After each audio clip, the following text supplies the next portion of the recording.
আসসালামু আলাইকুম, welcome to my another video.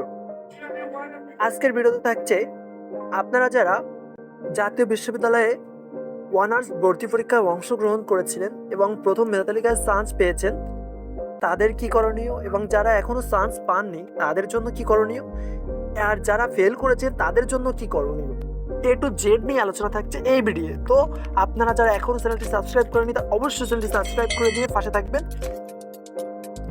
Honours ভর্তি প্রথম মেধা তালিকায় চান্স প্রাপ্তদের করণীয়: ভর্তি সময়সীমা 28শে জুন থেকে 15ই জুলাই পর্যন্ত অনলাইনে ফর্ম পূরণ করে কলেজে ভর্তি হতে হবে। যারা মাইগ্রেশন করতে চাও, ভর্তির ফর্ম পূরণ করার সময় মাইগ্রেশন অন করে রাখতে হবে।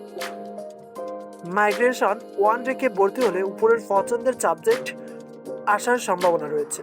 সময় মতো ভর্তি না হলে আসন বাতিল হবে। যারা প্রথম মেধায় চান্স পাননি তাদের কি করতে হবে? দ্বিতীয় মেধা তালিকা প্রকাশিত হবে মেবি 30 তারিখের ভিতর।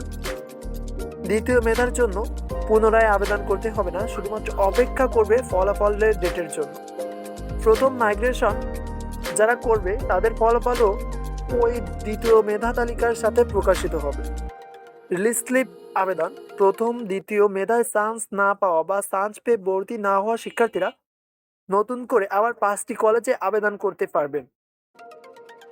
আর যারা পাস করেননি, এই বছর অনার্সে ভর্তির আর সুযোগ নাই, আগামী বছর পুনরায় আবেদন করতে হবে।